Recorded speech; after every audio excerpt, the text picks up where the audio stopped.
Assalamu alaikum. My name is Dr. Abdul Hanan, and I am a senior physiotherapy consultant and orthopedic manual therapist. So today I am here to discuss a very important topic uh, related to our daily practice. And we have been practicing this from a couple of years, and our seniors are also practicing this. But today I am here just to refresh your minds, to remind you that what are the upgraded principles in the physiotherapy which we have to practice in our field. So before starting this, I want to share my experience with you.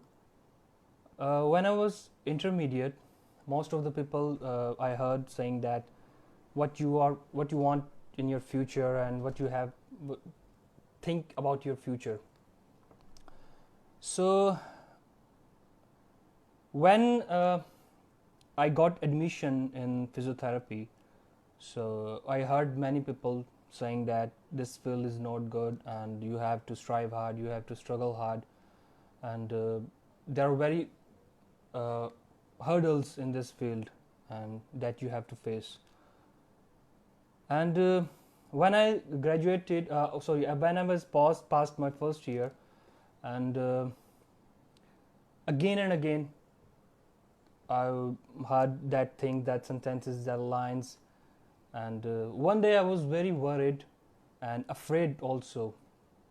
So a close friend came to me and he said that I also heard that this field is not good, and think it again. You are in first year and you have 4 years, and you have to make decision. So I replied him and I said that, is there any field or any subject or any graduation degree or any work in the world which is easy, or you can do this work in a very easy way? And he said, no, there is no shortcut. So I replied him that I got my answer. So the story, aim of the story that I had told you, that the aim behind this was just to encourage you that please don't worry. This is are in this field, and they are studying and they are thinking about their future. Please don't worry, and you have a bright future, inshallah ta'ala. You will have a bright future, inshallah ta'ala. And so I have to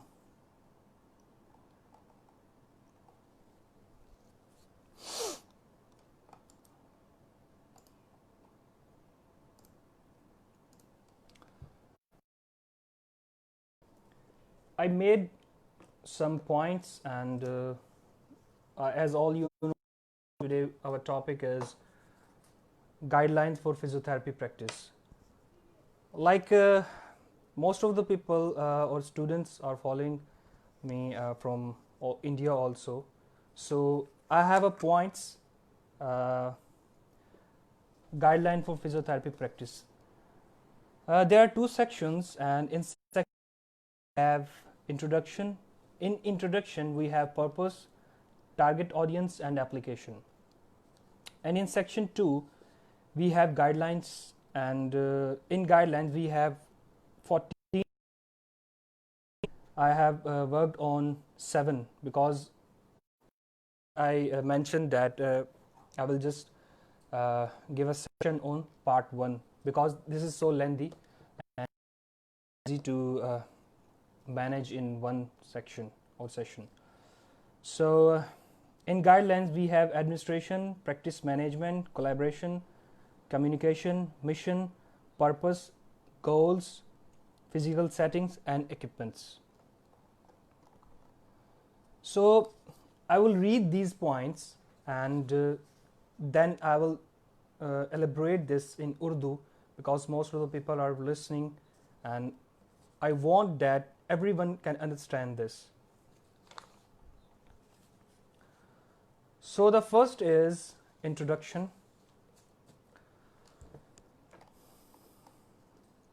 and in introduction we have first heading, that is purpose. Guideline for a standard of physiotherapy practice provides details on statement of performance and conditions. इसमें हमें ये बताया जा रहा है कि जो guidelines हमें इसमें बताई जाएंगी वो एक फिजियोथेरेपिस्ट के लिए या एक प्रैक्टिशनर के लिए जो फिजियोथेरेपी प्रैक्टिस कर रहा है उसके लिए और उसकी परफॉर्मेंस को और उसकी कंडीशन को इम्प्रूव करने के लिए और बेहतर बनाने के लिए ये गाइडलाइंस जो हैं वो बताई जा रही हैं या बेसिक प्रिंसिपल बताए जा रहे हैं एक फिजियोथेरेपिस्ट को, in order to provide high quality physiotherapy practice services to society. और इसका फ़ायदा यह है कि वो जो इंडिविजुअल है, जो फिजियोथेरेपिस्ट है, वो अपनी सोसाइटी को, अपनी जो एक ऑर्गेनाइजेशन है या जिस जिस सिटी में वो काम कर रहा है, जिस जिस डिस्ट्रिक्ट में वो काम कर रहा है एज अ हेल्थ प्रोफेशनल, वो वहाँ पे अच्छी सर्विसेज दे सके, अच्छी क्वालिटी की सर्विस दे सके। अच्छा, इसमें सेकंड पॉइंट पे है they represent the physiotherapy profession commitment to society to promote optimal health and function in individual and population by pursuing exercise in practice।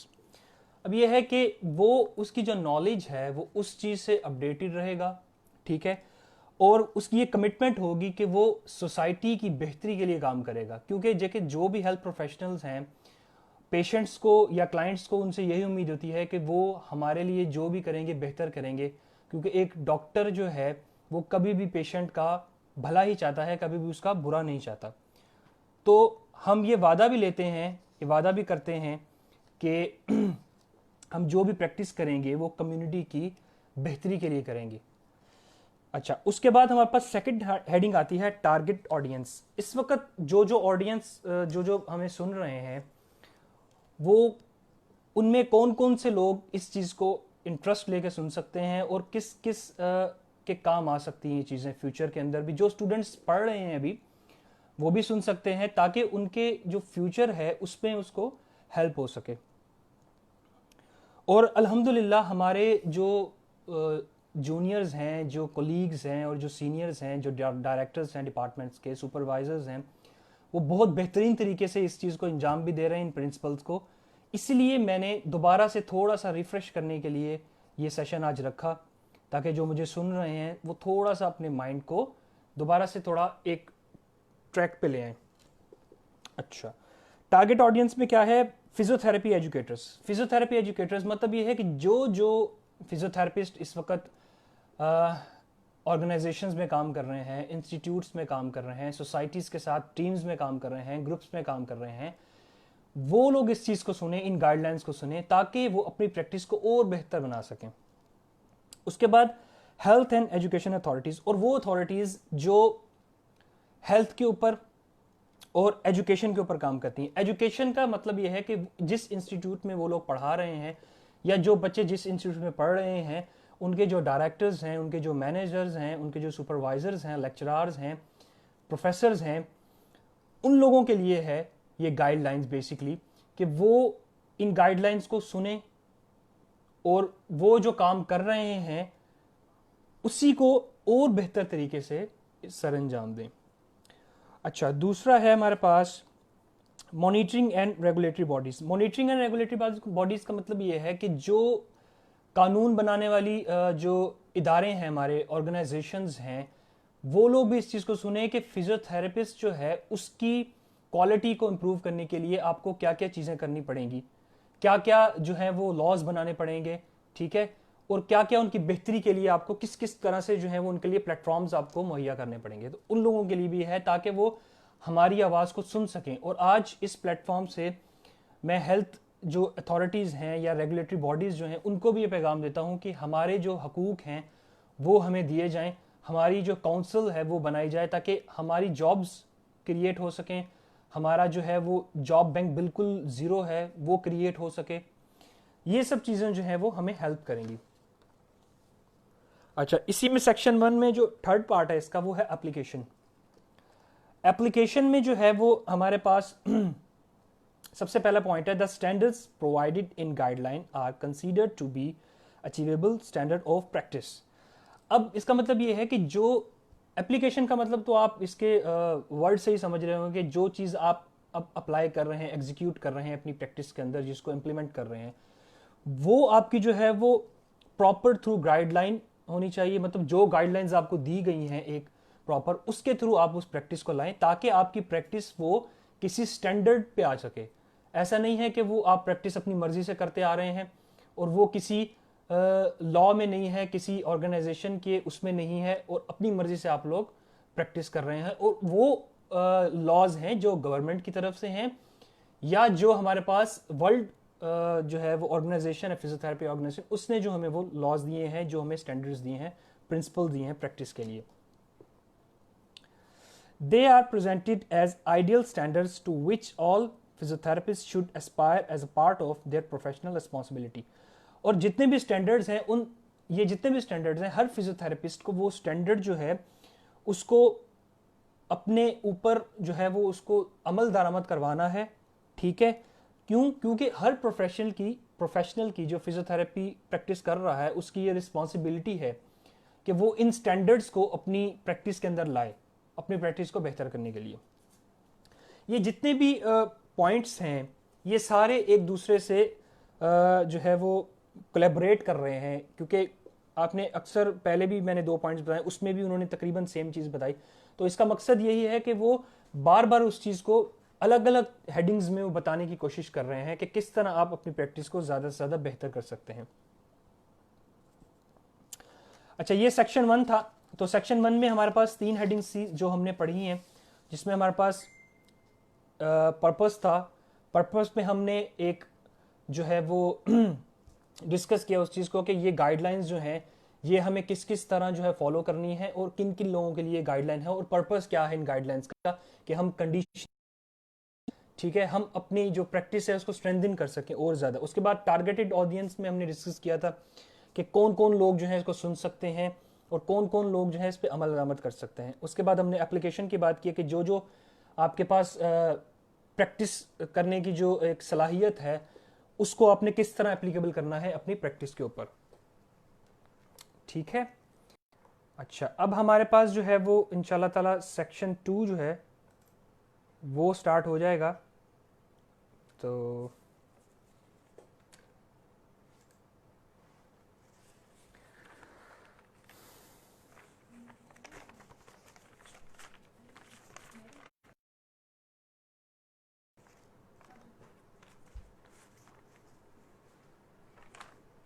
अच्छा, in section 2 we have first heading, that is administration। अब ये guidelines, basic जो guidelines हैं वो ये start हो रही हैं सेक्शन 2 से, जिनमें डिटेल से जो है वो फिर बताया गया है कि किस किस तरह पॉइंट वाइज के आप लोग जो है वो अपनी प्रैक्टिस में बेहतरी ला सकते हैं और ज़्यादा। अच्छा, सेक्शन 2 में जो है वो सबसे पहला पॉइंट मैंने आपको पहले भी बताया है कि एडमिनिस्ट्रेशन। अब एडमिनिस्ट्रेशन में जो सबसे पहला जो इसमें लाइन है, जो सेंटेंस इन्होंने दिया है हमें, वो है physiotherapist is responsible for the direction of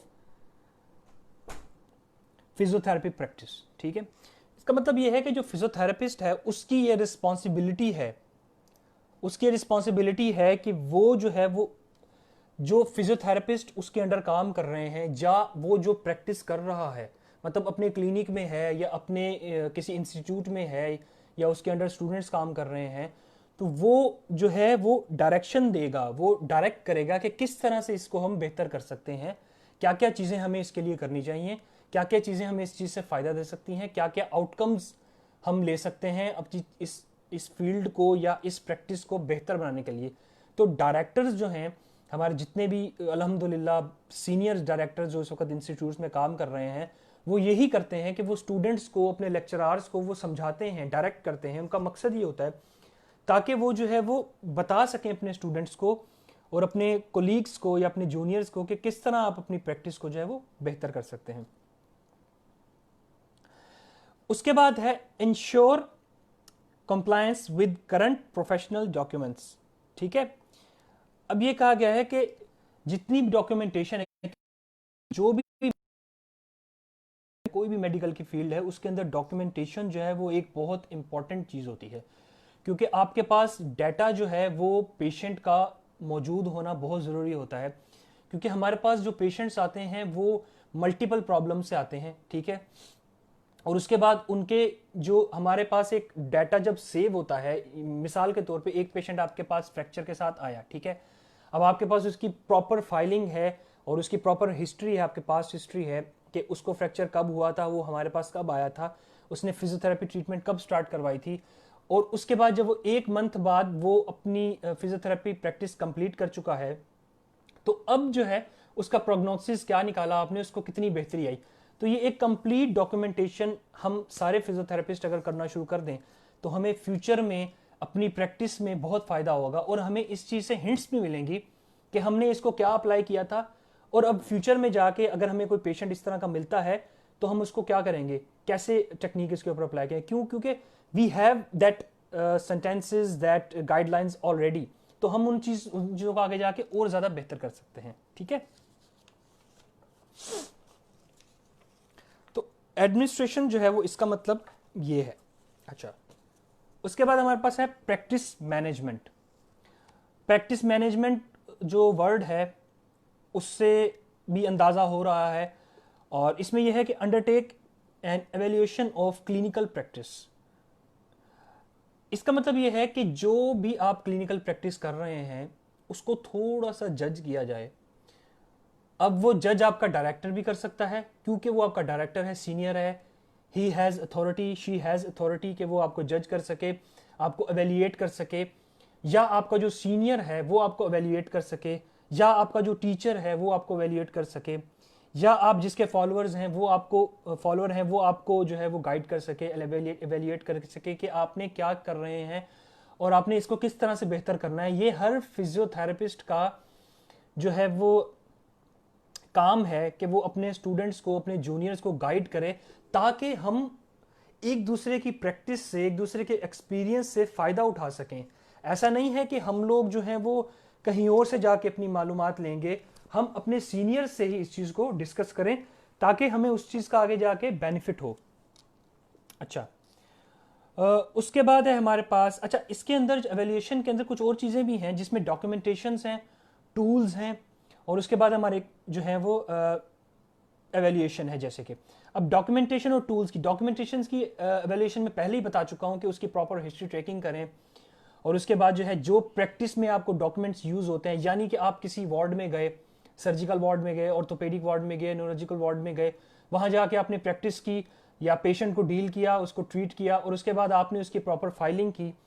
वो प्रॉपर फाइलिंग आपको आनी चाहिए कि किस तरह आपने उसको जो है वो सेशन दिया, और उसके बाद उसकी प्रॉपर फाइलिंग करके आप वहाँ से आ गए, कैसे उसकी डॉक्यूमेंट्स को आपने मेंटेन किया। तो जब आप किसी डायरेक्टर के अंडर काम कर रहे हैं, किसी सुपरवाइजर के अंदर काम कर रहे हैं, तो वो आपसे प्रॉपर इन चीज़ों की मालूमात जो है वो लेगा और उन चीज़ों को एवेल्यूएट करेगा।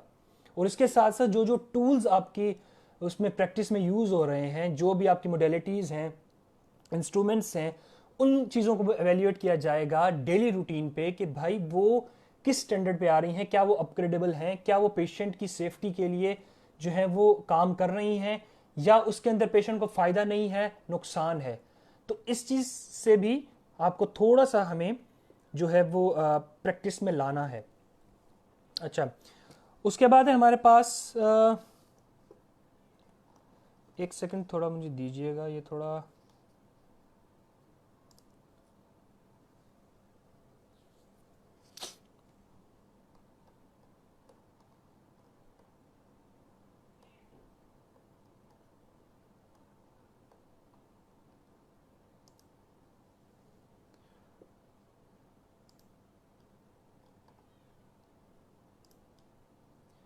तो ये मैं जो आप लोगों को गाइडलाइंस बता रहा हूँ, ये इन चीज़ों को आप देखें, अगर प्रैक्टिस में अपनी लाएंगे तो आप लोगों को ये फ़ायदा आप लोगों को ही होगा। उसकी वजह यह है कि हम जितनी भी अच्छी प्रैक्टिस कर लें, लेकिन इशू ये है कि जब तक हम उसको एक प्रॉपर वे में नहीं करेंगे तो हम एक टारगेट तक नहीं पहुंच पाएंगे। हम अपने जो पेशेंट्स हैं उनको हम लोग जो है वो मोटिवेट नहीं कर पाएंगे। देखिए, पेशेंट आपके पास ट्रीटमेंट करवाने क्यों आएगा? वो आपके पास कोई ऐसी क्वालिटी होगी तो ही आपके पास वो ट्रीटमेंट करवाने आएगा, इस तरह ट्रीटमेंट करवाने नहीं आएगा आपके पास। ठीक है, तो इन चीज़ों को जब तक आप प्रैक्टिस में नहीं लाएंगे तो आप किसी से compete नहीं कर सकते। ठीक है, ये इस चीज़ को थोड़ा सा समझना बहुत ज़रूरी है, और इसलिए आज मैं जो है वो ये लाया हूँ ये सेशन, ये डिस्कशन सेशन, ताकि हम लोग ज़्यादा से ज़्यादा जो है वो इस चीज़ को प्रैक्टिस में ला सकें। अच्छा, उसके बाद जो प्रैक्टिस मैनेजमेंट का जो सेकंड पॉइंट है उसमें है फिजियोथेरेपी मैनेजर इंश्योर फॉलोइंग। अब मैनेजर की जिम्मेदारी आ गई। जो मैनेजर्स हैं हमारे, उनकी जिम्मेदारी है, और वो अल्हम्दुलिल्लाह पूरी भी कर रहे हैं बहुत अच्छे तरीके से। इसलिए हमारे बड़े बड़े इंस्टीट्यूट्स बहुत अच्छे अच्छे फिजियोथेरेपिस्ट निकाल रहे हैं, और अल्हम्दुलिल्लाह बहुत काबिल लोग जो हैं वो हम इन सीट्स के ऊपर बैठे हुए हैं, जो इस चीज़ को बहुत अच्छे से जो है वो इम्प्लीमेंट कर रहे हैं, एग्जीक्यूट कर रहे हैं। और हमेशा हम उन लोगों को जो है वो सपोर्ट करते हैं, और उन लोगों को हमेशा जो है वो मोटिवेट करते हैं। और हमारी जो सपोर्ट है वो हमारी टीचर्स के लिए बहुत मायने रखती है, और उनकी जो सपोर्ट है वो हमारे लिए बहुत मायने रखती है, क्योंकि हम दोनों एक दूसरे के साथ कोलैबोरेशन में ही कर सकते हैं। कॉन्ग्रीगेशनल जो टीम्स हैं उन्हीं में हम काम कर सकते हैं। अच्छा, उसके बाद हमारे पास जो थर्ड आ जाता है गाइडलाइंस के अंदर, वो है कोलैबोरेशन। अब कोलैबोरेशन का मतलब ये है कि physiotherapy service collaborate, physiotherapist collaborates with all professional as appropriate। अब फिजियोथेरेपिस्ट का काम यहाँ तक ख़त्म नहीं हो जाता कि वो अपनी प्रैक्टिस में ही महदूद रह जाए। उसको और भी बहुत से काम है। वो ये कि वो दूसरे प्रोफेशनल्स के साथ मिलके कोलैबोरेट करके जहाँ उसको ज़रूरत पड़े वो ऑर्गेनाइजेशन की बेहतरी के लिए काम करे, या अपनी जो फील्ड है, जो अपना उसका एक क्या कहते हैं मोटिव है, उसको लेके चले, और लोगों के लिए और अपने प्रोफेशन के लिए वो काम करे। दूसरे प्रोफेशनल्स के साथ मिलके, नर्सिस स्टाफ है, डॉक्टर्स हैं, एमडीज हैं, फिजिशियन हैं, सर्जन्स हैं, उनके साथ कोलैबोरेट होकर भी वो इस चीज़ को बेहतर बनाएगा। Use team approach to manage patients. अब अक्सर औकात क्या होता है कि हम लोगों के पास टीम वर्क थोड़ा सा स्लो होता है। उसकी वजह यह है कि हम लोग अक्सर औकात ऐसे इंस्टीट्यूट्स में या हॉस्पिटल में काम कर रहे होते हैं जहां पे हमारा अल्हम्दुलिल्लाह पेशेंट फ्लो बहुत ज़्यादा होता है, लेकिन क्या है कि हमसे पेशेंट मैनेज नहीं होता। ठीक है, अब उसमें क्या होता है कि आप लोगों को छोटी छोटी एक टीम्स जो है वो तश्कील देनी चाहिए, ताकि ज़्यादा से ज़्यादा हमारे पास जो है वो बेहतर तरीके से हम काम कर सकें। तो उसमें अब जो सबसे बड़ा फ़ायदा है वो ये होता है कि देखें, हम जिस प्रैक्टिस में हैं और हम जो प्रैक्टिस कर रहे हैं उस चीज़ को थोड़ा गौर से समझने की कोशिश करें कि मैं ये सबसे पहले मैं अपने ऊपर इंप्लीमेंट करता हूं, और आप सबसे भी यही कहता हूं सबसे पहले अपने ऊपर इंप्लीमेंट करें, उसके बाद आप दूसरे को जाकर समझाएं। और ये जो जितनी भी चीज़ें मैं आपको बता रहा हूं ये मैं सबसे पहले अपने ऊपर करूंगा और करता आ रहा हूं, और आप सब करते आ रहे हैं। और हमारे जो स्टूडेंट्स हैं जो कि ग्रेजुएट होंगे, अब उनसे भी हम यही कहते हैं कि वो भी इन चीज़ों को इंप्लीमेंट करें ताकि वो बेहतर प्रैक्टिस कर सकें। अच्छा, जैसे कि टीम अप्रोच का मैंने आपसे जिक्र किया कि टीम अप्रोच बनाए ताकि ज़्यादा से ज़्यादा पेशेंट्स को आप लोग मैनेज कर सकें। अच्छा, उसके बाद हमारे पास है provide instruction to patients and families. अब ये आपकी जिम्मेदारी ये भी बनती है कि आप फैमिलीज को जो है वो प्रॉपर, मिसाल के तौर पर इस पॉइंट का मैं आपको एग्जांपल इस तरह देता हूं कि एक पेशेंट आपके पास आया और आपने उसकी ट्रीटमेंट स्टार्ट कर दी। मिसाल के तौर पर स्ट्रोक है या कोई फ्रैक्चर का केस है, ऐसा जो कि थोड़ा सा सीरियस ना हो, आप उसको होम प्लान देना स्टार्ट करते हैं। तो उसके किसी फैमिली मेम्बर को, अटेंडेंट को आप थोड़ा सा समझाते हैं कि आपने इस चीज़ को इस तरह से जो है वो करना है, इस एक्सरसाइज को इस तरह करवाना है, तो उनको भी टीच करें। और इसके साथ साथ दूसरी जिम्मेदारी हमारी ये है कि जो हमारा प्रोफेशन है फिजियोथेरेपी का, उसको भी आप थोड़ा सा हाईलाइट करें कि भाई हम जिस प्रोफेशन में काम कर रहे हैं हम प्रोफेशनल्स हैं और हम एक बहुत अच्छा काम कर रहे हैं और हमें टीम वर्क, और हमारी फील्ड जो है अल्हम्दुलिल्लाह आहिस्ता आहिस्ता दिन जो है वो बेहतरी की तरफ जा रही है और बहुत से लोग इस चीज़ से जो है अवेयर भी हो रहे हैं इस वक्त। तो ये सब चीज़ें आपका काम है कि पेशेंट को और उसकी फैमिली को बताएं, ताकि वो आगे 10 लोगों को जाके बताए कि हाँ भाई ये प्रोफेशन बहुत अच्छा है, ये क्वालिफाइड फिजियोथेरेपिस्ट हैं, ताकि जिनके जहन में ये चीज़ है कि भाई ये पता नहीं कौन सा इलाज होता है, तो उनके जहन थोड़े से बेहतर हो सकें, वो इस चीज़ को थोड़ा सा महसूस कर सकें। अच्छा, उसके बाद हमारे पास है बड़ा इंपॉर्टेंट पॉइंट है, वो है ensure professional development and continuing education. ये इस वक्त एक बहुत ज़रूरी पॉइंट है कि हम लोग जो हैं वो,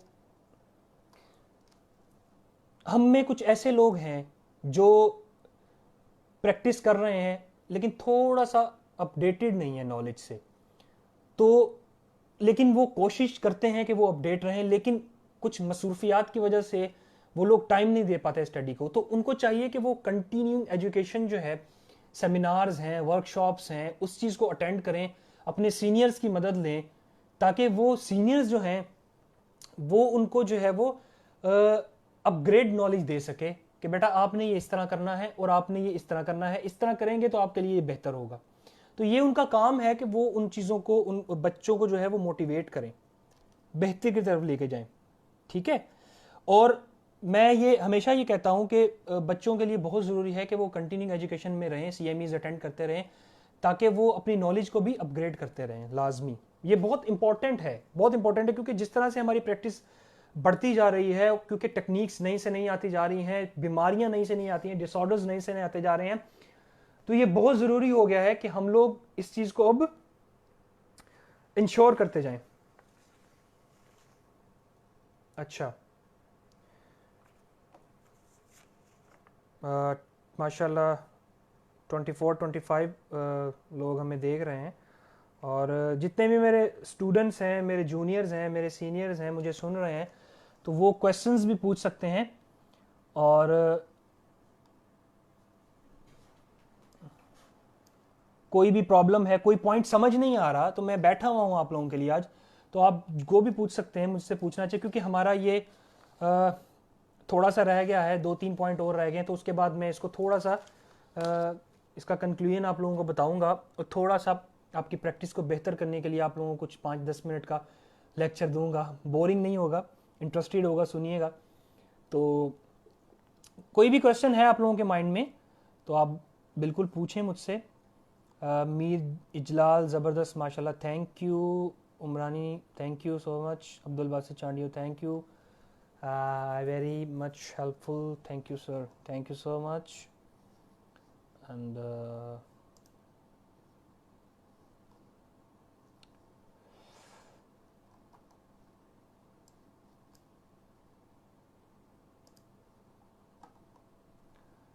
क्लिनिकल, अच्छा, एक क्वेश्चन शायद किसी ने पूछा, क्लिनिकल डिसीजन मेकिंग और एविडेंस बेस्ड प्रैक्टिस में क्या फ़र्क है? फिजियो मिनाहिल खान का ये क्वेश्चन है। देखें, ये दोनों वर्ड आपको इसकी चीज़ जो एक सिनेरियो हो वो समझा रहे हैं। क्लिनिकल डिसीजन मेकिंग, CDM, यानी कि इसका मतलब ये है कि जब आपके पास पेशेंट मौजूद है, ठीक है, उस वक्त आपने जो जो प्रैक्टिस की है, यानी कि मिसाल के तौर पे एक पेशेंट आपके पास आया, ठीक है, और आपको ये पता है कि मैंने इस पेशेंट को एक अरसे से जो है वो डील करता आ रहा हूं और मैंने बहुत से पेशेंट्स ऐसे देखे हैं, ठीक है। अब ये फायदा होता है इस चीज का कि हम उस वक्त, हमारा जो माइंड है वो बहुत ज्यादा एक्टिव हो जाता है कि हाँ भाई, एक ऑर्थोपेडिक का केस आया था मेरे पे फ्रैक्चर का, तो मैंने इसको ये चीजें अप्लाई की थी, ये टेक्निक्स अप्लाई की थी, तो वो बेहतर हो गया था। तो वो जो एक शार्प डिसीजन आपके माइंड में आता है और आपकी सारी प्रैक्टिस का एक निचोड़ आपके माइंड में आता है, बेसिकली मेरा पॉइंट ऑफ व्यू है कि वो आपका क्लिनिकल जो है वो डिसीजन मेकिंग है। अब कोई और इसको क्या समझता है मुझे नहीं पता, लेकिन ये है कि ये मेरा एक पॉइंट ऑफ व्यू है कि इस तरह से आप क्लिनिकल डिसीजन मेकिंग कर सकते हैं। दूसरा, evidence based practice. Evidence based practice वो चीज है कि जो प्रैक्टिस आपने आज तक की है वो आपके पास एक एविडेंस है, एक प्रूफ है, एक प्रोफेशनल के लिए, एक ग्रेजुएटेड के लिए, एक मास्टर होल्डर के लिए, एक PhD होल्डर के लिए, कि उसके पास एक उसकी प्रैक्टिस, एक रिसर्च है, एक एविडेंस है उसकी अच्छी प्रैक्टिस, उसकी अगर वो मेल प्रैक्टिस नहीं है, उसकी अच्छी प्रैक्टिस है, तो वो उसके लिए एक प्रूफ है कि हाँ मेरे पास ये सबूत है, मैंने ये पेशेंट किए हैं, मेरे पास ये प्रैक्टिस की अथॉरिटी है और अल्हम्दुलिल्लाह मैंने ये केसेस डील किए हैं और बिल्कुल ठीक किए हैं। तो वो उसकी प्रैक्टिस ही उसका एविडेंस है, इनमें कोई इतना ज़्यादा खास फर्क नहीं है। ठीक है, आई होप कि आप आंसर समझ गई होंगी। हुस्ना दुरानी, काइंडली आप अगर फाइनल ईयर के स्टूडेंट्स के लिए स्टडी और प्रैक्टिस के लिए स्पेशल टिप्स, एक सेकंड, क्वेश्चन ज़्यादा आ गए हैं, अब मैं थोड़ा सा, अच्छा, स्पेशल टिप्स देना चाहें। जी बच्चों थोड़ा सा इंतज़ार कर लें, मैं आप सबके क्वेश्चंस आहिस्ता आहिस्ता इंशाल्लाह ताला पढ़ूंगा और मैं आप लोगों को बताता हूँ। लाइशा राजपूत का भी क्वेश्चन है, थोड़ा सा मैं इसको थोड़ा सा क्लोज कर लूँ तो फिर आप लोगों को इंशाल्लाह ताला मैं सबके आंसर देता हूँ। प्लीज़ जुड़े रहिएगा और सुनते रहें, इंशाल्लाह ताला हम आगे जाके इस चीज़ को डिस्कस करेंगे।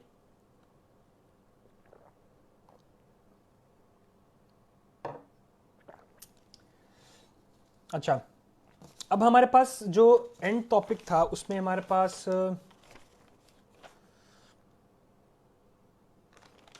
अच्छा, कोलैबोरेशन भी आई थिंक हमने कंप्लीट कर लिया है। उसके बाद अब हमारे पास आता है कम्युनिकेशन। गौर से सुनिएगा, कम्युनिकेशन बहुत इंपॉर्टेंट है। अच्छा, communication links between staff, director, manager to optimise the quality of patient. जैसे कि मैं पहले भी आप लोगों को बता चुका हूं कि हमारे जो डायरेक्टर हैं, हमारे जो मैनेजर्स हैं और हमारा जो स्टाफ मेंबर्स हैं, जिनमें हमारे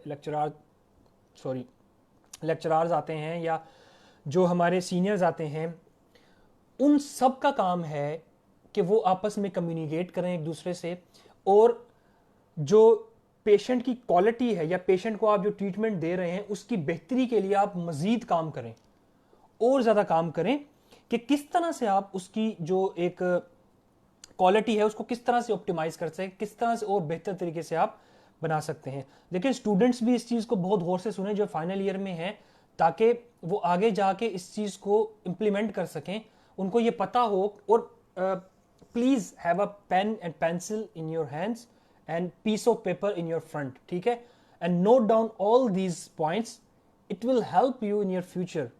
ठीक है, अच्छा,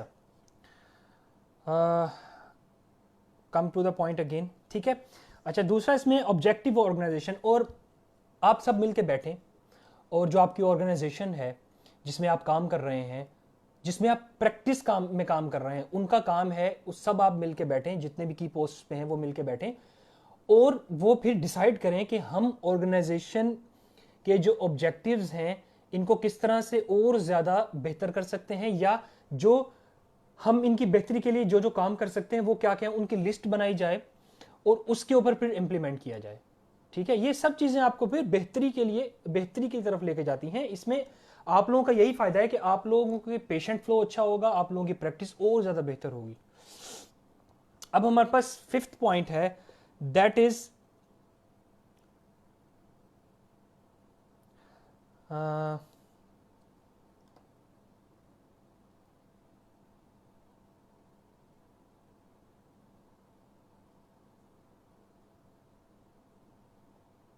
अच्छा, खैर हमारे पास मिशन, पर्पस और गोल्स हैं।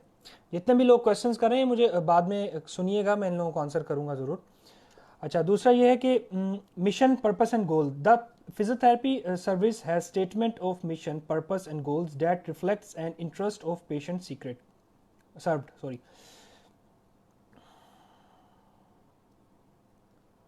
अच्छा, जो फिजियोथेरेपिस्ट जो प्रैक्टिस कर रहा है उसका जो मिशन है, जो उसकी जो मिशन की एक स्टेटमेंट है वो ये होनी चाहिए, पर्पस गोल ये होना चाहिए कि वो पेशेंट की बेहतरी के लिए काम करे और पेशेंट की जो सर्विस है उसको बेहतरीन तरीके से उसको प्रोवाइड कर सके। अच्छा, उसके बाद दूसरा पॉइंट है define scope and limitation of physiotherapy practice, और वो उसका मिशन है, उसका पर्पस ये है कि वो फिजियोथेरेपी की जो स्कोप है और उसकी जो लिमिटेशन, स्कोप का मतलब ये है कि वो दूसरों को भी गाइड करे कि आप इसमें क्या क्या और बेहतरी कर सकते हैं। ठीक है, तो उसका ये काम है कि वो ये चीज़ भी जो है वो प्रैक्टिस में लाए। ठीक है, और लिमिटेशन का मतलब ये है कि मिसाल के तौर पे एक पेशेंट आपके पास ऐसा आया है जिसको आप ट्रीट कर रहे हैं एक अरसे से ट्रीट कर रहे हैं बट वो आपसे ठीक नहीं हो रहा या आपकी प्रैक्टिस में वो पेशेंट नहीं है, तो बेहतर है कि आप उसको जो है वो रेफर कर दें किसी और के पास। क्यों? क्योंकि आपसे वो पेशेंट डील नहीं हो रहा, तो हो सकता है कि वो पेशेंट को कोई और प्रॉब्लम हो, तो बेहतर यही है कि आप उसको रेफर कर दें। अच्छा, उसके बाद थर्ड पॉइंट है identify the goals and objective of service. इसी तरह से है कि आप ऑब्जेक्टिव्स बताएं, सर्विस के गोल्स बताएं कि क्या क्या क्या आप लोग प्रोवाइड कर सकते हैं, क्या क्या ट्रीटमेंट्स आप लोग प्रोवाइड करते हैं, ये आप लोग जो है इस चीज को समझें। ठीक है,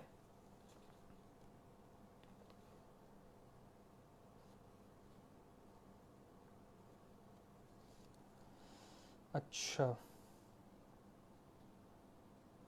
रिव्यूड रिवाइज्ड एनुअली।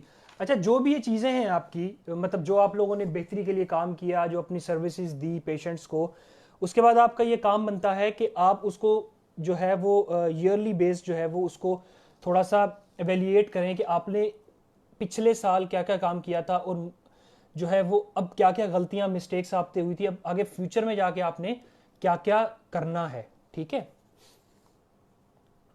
अच्छा,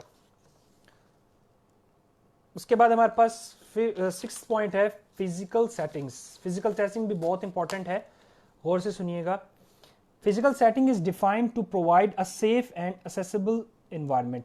फिजिकल सेटिंग में सबसे पहले ये आता है कि आप इस तरह की जो है अपनी सेटिंग्स हैं जहाँ पे आपकी क्लिनिक है वो इस तरह से डिज़ाइन करें कि आप जो है वो एक सेफ एनवायरनमेंट पेशेंट को प्रोवाइड कर सके, ताकि पेशेंट जो है वो परेशान ना हो और वो जब आपकी क्लिनिक में आए तो वो ये महसूस करे कि वो एक बहुत अच्छी जगह जो है वो आया है। ठीक है, और उसको अब जो है वो बेहतर तरीके से उसका इलाज हो पाएगा। ठीक है, इक्विपमेंट इज सेफ, ये भी point important, equipment is safe to achieve purpose and goals of physiotherapy, goals of physiotherapy. ठीक है, इसका मतलब ये है कि जो भी इक्विपमेंट्स आपके पास हैं, ठीक है, जो आप इस्तेमाल कर रहे हैं, वो ये इंश्योर करें कि वो सेफ हैं और वो उसकी जो उसको जो सर्विस दे रहे हैं, जो उसको जिस प्रॉब्लम से रिलेटेड आप उसको सर्विस दे रहे हैं, क्या वो इक्विपमेंट जो हैं वो उसके लिए काफ़ी हैं या उसके लिए वो काम करेंगे। ऐसा नहीं है कि वो किसी और चीज़ की नीड है उसको और आप उसको कोई और चीज़ लगा रहे हैं, तो इस चीज़ को भी इंश्योर करें आप। ठीक है, ये जूनियर्स के लिए है जो फाइनल ईयर में है। ठीक है, और मेरी एक बात जहन में रखें कि ये आप लोग जो एक रटा हुआ जो सिस्टम चलाते आ रहे हैं और जितने भी सिस्टम एक चलता आ रहा है, इस चीज़ को थोड़ा सा साइड पे रखें फिलहाल। उसकी वजह यह है कि आप लोगों ने खुद कुछ करना है अपने लिए, किसी ने आपके लिए कुछ नहीं करना। आपका डायरेक्टर, आपका सुपरवाइज़र, आपका जो है वो लेक्चरार, सीनियर लेक्चरार जो भी है, वो आप लोगों को इंस्ट्रक्शंस देगा, उसके बाद आपने खुद करना है। ठीक है, ये जो है एक बिल्कुल एक जो सिस्टम आप लोग लेके चलेंगे और वो बिल्कुल वो पुराना सिस्टम लेके चलेंगे तो उस चीज़ पे आप नहीं जाएं। ठीक है, सब कुछ चेंज हो चुका है अब, सही है ना। अपनी प्रैक्टिस को अपनी उसमें लाएं, रिसर्च में लाएं। ठीक है, एक फाइनल ईयर का स्टूडेंट है, जब वो रिसर्च करता है, ठीक है, तो वो रिसर्च क्यों करता है? ठीक है, किजनर या डीना गार्डन या सुजैन या जो भी इस तरह की बुक्स हैं, उनके जो राइटर्स हैं वो क्या थे? वो आप जैसे इंसान नहीं थे क्या? वो आप जैसे इंसान ही थे, उन्होंने बुक्स लिखी हैं, वो प्रोफेशनल्स थे, उन्होंने प्रैक्टिस की है, उन्होंने फिर उसके बाद उसकी बुक लिखी है। ठीक है, तो इस चीज़ को आप प्रैक्टिस में लाएं और इसी से अपनी फील्ड को जो है वो प्रमोट करने की कोशिश करें और अपने इंडिविजुअल में जो देखें कि आप क्या कर रहे हैं और आपने बेहतरी के लिए क्या किया है। ठीक है, अच्छा, उसके बाद है meet all applicable requirement for health and safety. उसके बाद ये है कि जो हेल्थ एंड सेफ्टी है, जिस जो जो एक क्राइटेरिया है हेल्थ और सेफ्टी का, उस पर भी पूरा उतरना बहुत लाजमी है, उसको एप्लीकेबल करना भी बहुत लाजमी है आपके लिए। Meet space needs for number of patient serve. अगर आपके पास ओपीडी हाई है, जैसे पहले बता चुका, और उसके बाद आप जो है वो पेशेंट्स का फ्लो आपके पास ज़्यादा है लेकिन जगह नहीं है, रूम में जो है वो रश ज़्यादा हो गया है, पेशेंट ज़्यादा हैं और बिठाने की जगह नहीं है, तो थोड़ा सा अकोमोडेशन के ऊपर भी ख्याल रखें और ताकि पेशेंट परेशान ना हो। आपका पेशेंट को मोटिवेट करना या उसको सेटिस्फाई करना सबसे बड़ा आपका एक समझें कि गोल्डन अपॉर्चुनिटी है और पॉइंट है आपके पास कि भाई आप किसको किस तरह से और मजीद कर सकते हैं, क्योंकि एक पेशेंट है वही आपका रेफरेंस है, वो 10 को जाके बताएगा तो 10 पेशेंट आपके पास और आएंगे। अगर एक के ऊपर आपने इंप्रेशन इस तरह का डाला तो दूसरा आपके पास जो है वो नहीं आएगा, क्योंकि वो कहेगा कि यार ये तो इनका तो माहौल ही हाइजेनिक नहीं है, इनका तो इन्वायरमेंट ही ऐसा है, तो मैं किस तरह से यहाँ पे प्रैक्टिस करूंगा। तो इस चीज को थोड़ा सा ज़हन में रखें। अच्छा,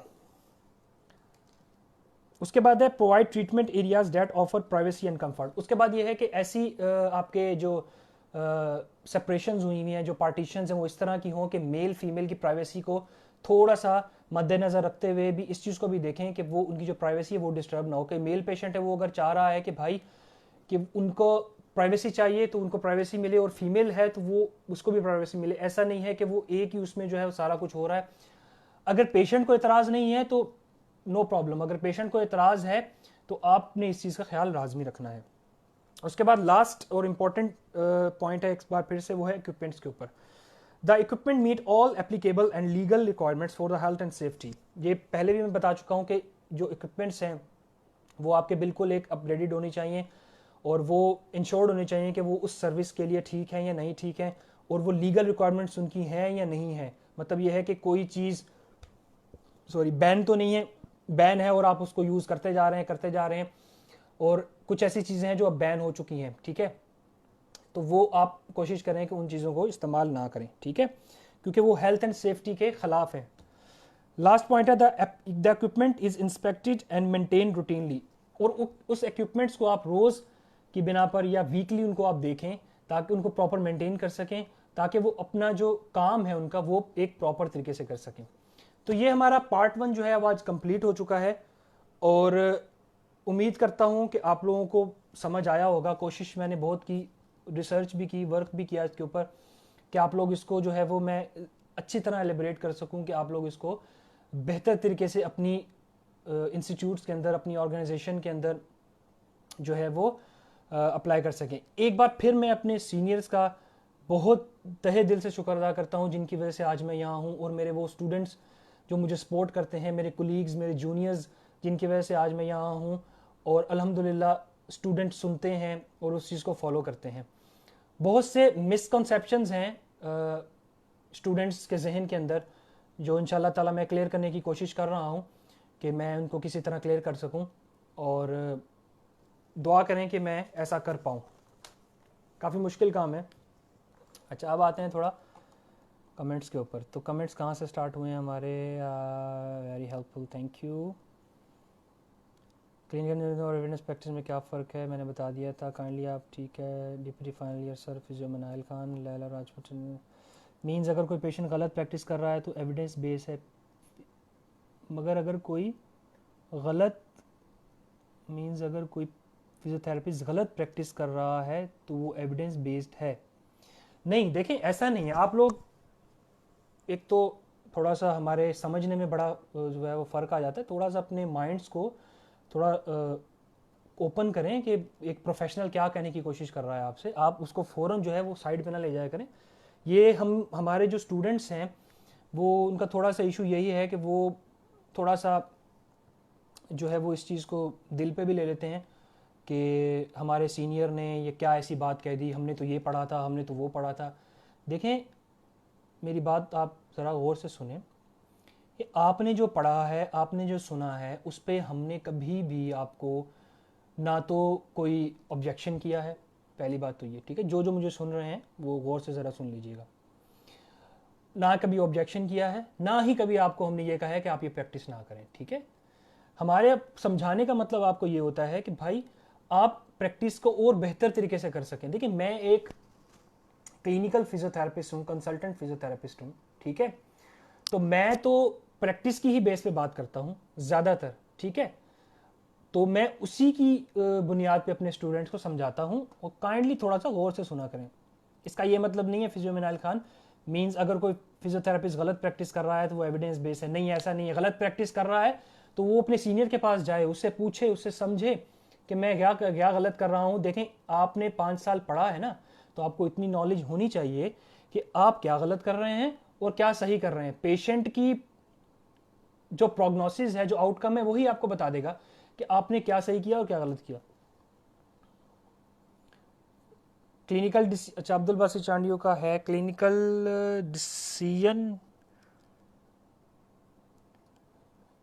अवेलेबल रिसोर्सेज और पेशेंट के कंडीशन के हिसाब से ट्रीटमेंट करते हैं, वो एविडेंस बेस में और आप प्रॉपर एक्यूरेट ट्रीटमेंट कर सकते हैं जिसको आप 100% श्योरिटी।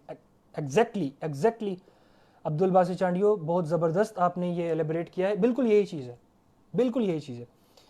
दूसरा क्या है नीचे, Madiya Hasan evidence based practice is research based note the practice that we usually follow. ठीक है मदिया हसन, तो आपने क्या किया है इतने साल, आप ज़रा मुझे बता दें कि आपने क्या एविडेंस निकाला है, क्या प्रैक्टिस की है आपने, जितने भी साल आपने प्रैक्टिस की है तो वो आपने क्या प्रैक्टिस की है, वो ज़रा थोड़ा सा एलेबोरेट भी कर दें। और जो भी स्टूडेंट्स हैं या जो हमारे जो लिखने वाले हैं, बुक्स ऑथर हैं, वो क्या बगैर प्रैक्टिस के बुक्स लिखना शुरू कर दी थी उन्होंने, या उन्होंने रिसर्च करना शुरू कर दी थी? आपने जो 4-5 साल प्रैक्टिस कर रहे हैं आप लोग, वो आपकी रिसर्च ही है, ठीक समझ रहे हैं आपको? लेकिन वो रिसर्च नहीं है कि जो आप रिसर्च करने बैठ जाएं और वो जो है वो क्या कहते हैं उसको, एक थीसिस लिखने बैठ जाएं। और ये रिसर्च की बात हो रही है, प्रैक्टिस की बात हो रही है कि आपने जो 4-5 साल प्रैक्टिस की, उसमें आपने क्या जो है वो रिजल्ट निकाला, क्या आउटकम निकाला, अपनी रिसर्च का क्या आउटकम निकाला, अंदर से आपने क्या सोचा कि भाई ये पेशेंट ऐसे था, मैंने इसको इस तरह डील किया।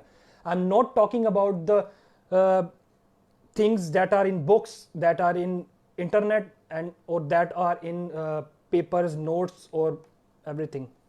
इन चीज़ों की बात मैं नहीं कर रहा, मैं आपसे बात कर रहा हूं जो आपने प्रैक्टिस की है उसकी आपकी क्या रिसर्च आपकी। देखें बड़ा सिंपल है भाई, आपने प्रैक्टिस की है ना, आपने क्या क्या क्या किया है आपने, मतलब आप कुछ एलेबोरेट करें किसी को कि भाई मैंने 10 साल प्रैक्टिस की है और मैंने उसका ये निचोड़ निकाला है कि मैंने इस पेशेंट को इस तरह डील करना है। अगर आप जो है वो वही सिस्टम चलाते आ रहे हैं कि भाई उसने ऐसे किया था, उसने ऐसे किया था, उसने ऐसे किया था, देखिए वो जो कर रहा है वो अपनी रिसर्च कर रहा है, वो उसका अपना एक क्राइटेरिया है। मेरी अपनी टेक्निक्स है, मैं जो फॉलो करता हूँ, मेरे सीनियर्स ने जो मुझे सिखाई है, मैं उनके पास जाता था, वो मुझे कहते थे आप इस तरह करें, मैं उनको फॉलो करता हूँ। वो उनकी रिसर्च थी, मेरी रिसर्च नहीं है, वो उनकी रिसर्च ही, गौर से सुनिएगा, वो उनकी रिसर्च थी, वो मेरी रिसर्च नहीं है। ठीक है, मैंने अपनी करनी है, प्रैक्टिस में मैंने क्या रिसर्च करनी है, उसके बाद जब मैं इस काबिल हो जाऊंगा कि मैं कोई थीसिस लिखूं तो फिर मैं उस पर जाकर थीसिस लिखूंगा, मैं उसको डिफेंड करूंगा। ठीक है, कि मैंने ये किया और मैं ये कर सकता हूं, मैंने इसके इतने पेशेंट्स किए हैं, मैंने 1000 पेशेंट इसके ट्रीट किए हैं। आई थिंक अच्छी तरह समझ आ गया होगा आपको। Physio Minail Khan, the practice which are based on strong having literature and research evidence based practice किजनर। ठीक है, बिल्कुल बिल्कुल ठीक कहा आपने, प्रैक्टिस ऐसे ही है जो बिल्कुल आपकी जो है वो रिसर्च हुई हो, प्रूव्ड हो कि भाई ये चीज़ ऐसा होता है, चाहे वो इक्विपमेंट्स में हो, चाहे वो किसी भी चीज़ में हो, तो उस चीज़ को ही आपने फॉलो करना है। ऐसा नहीं है कि वो स्ट्रोक के अंदर जो है इस तरह की टेक्निक्स हैं और आप अपनी तरफ से टेक्निक्स बना बना के आपने इस्तेमाल करना शुरू कर दी, ऐसा नहीं है। अगर आप प्रोफेशनल हैं और आपका एक्सपीरियंस है तो किसी हद तक आप ठीक हैं, लेकिन अपनी तरफ से आप लोग कोई भी टेक्निक्स डेवलप नहीं कर सकते, इस चीज़ को जहन में रखें। एग्जैक्टली मैं वैसे तो हम गलत इम्प्लीमेंट करते जाएं तो वो एविडेंस बेस्ड थोड़ी ना हुई। अच्छा ये क्या एग्जैक्टली मैम, ऐसे तो हम गलत इम्प्लीमेंट करते जाएं तो वो एविडेंस बेस्ड प्रैक्टिस ना हुई। देखें आप आई थिंक अभी फाइनल ईयर में हैं, जब आप प्रैक्टिस में आएंगी तो आपको समझ आ जाएगा कि एविडेंस बेस्ड प्रैक्टिस क्या होती है, अभी आप प्रैक्टिस में रहें। दूसरा क्या है, फिजियो खान अब्दुल, मैं डियर फॉलो इट किजनर, डियर फॉलो किजनर फॉर इट। अच्छा, वो किजनर की जो डेफिनेशन है उसको आप फॉलो करें, ठीक है, आप उसको फॉलो करें, बिल्कुल बहुत अच्छी बात है, फॉलो करना चाहिए। मैंने भी तो यही बोला, ठीक है, वेरी गुड। ना dear check evidence based practice description by यूनकमर रिसर्च बेस्ड प्रैक्टिस, आपने मेंशन नहीं किया। अच्छा, जाहिर ही बात है जिस ट्रीटमेंट में आप 100% श्योरिटी होगी वही रिसर्च बेस्ड होगी बिल्कुल ठीक कह रहे हैं आप, जिसमें आपको जब तक आपको यही नहीं पता कि आपने जो इतनी प्रैक्टिस की है वो सही है या नहीं है, तो फिर आपकी रिसर्च कहाँ गई और आपका एविडेंस कहाँ गया। अच्छा sir, do you agree with this definition of EBP और आई एम रॉन्ग? नहीं, आप बिल्कुल फिजियो मिनाइल बुक से आपने पढ़ा है तो बुक हमेशा सही होती है, बुक कभी गलत नहीं होती। हमेशा ठीक होती है, आप बिल्कुल ठीक कह रही हैं। Madiya Hasan, thank you. Scientific evidence based research, बिल्कुल ठीक कहा सर। सैड के जो हम प्रैक्टिस करते हैं वो एविडेंस बेस है, बिल्कुल एविडेंस बेस है। हम जो प्रैक्टिस कर रहे हैं, हम जो फॉलो कर रहे हैं वो एविडेंस बेस है, बिल्कुल एविडेंस बेस है। और जो आप प्रैक्टिस आप लोग कर रहे हैं उसको भी एविडेंस बनाने की कोशिश करें, तभी आप फ्यूचर में कुछ कर पाएंगे। अगर वो डरते रहेंगे प्रैक्टिस में कि भाई हम पता नहीं ये सही कर रहे हैं गलत कर रहे हैं, तो ऐसा नहीं होता। आप जाके अपनी सीनियर से गाइडलाइन लें और उसको इम्प्लीमेंट करें और उसको अपने जहनों में रखें आपने क्या किया था, आगे जाके आपके काम आएगा जब आप रिसर्च करेंगे।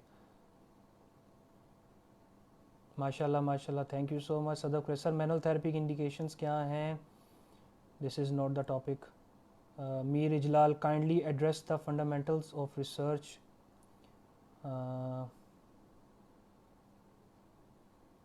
उसके बाद क्या है? मैम मदीहा इज़ राइट,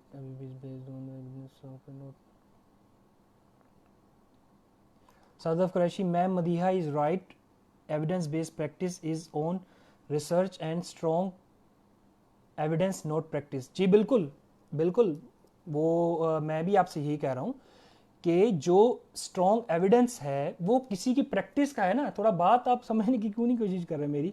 मैं आपसे ये कह रहा हूँ कि जो एविडेंस आपके पास आया है, जो जिस पे आप प्रैक्टिस कर रहे हैं, बच्चों थोड़ा सा जहन को थोड़ा दौड़ाने की कोशिश करें, थोड़ा सा जहन को खोलने की कोशिश करें कि जो प्रैक्टिस आप लोग भी सही कह रहे हैं, मैं भी वही बात कर रहा हूं, लेकिन मैं आपको थोड़ा सा एलिब्रेट इस तरह से कर रहा हूं कि भाई जो प्रैक्टिस आप लोग कर रहे हैं वो किसी ने तो की है ना, किसी ने तो आपको बताई है ना। वो कौन था जिसने आपको बताई है?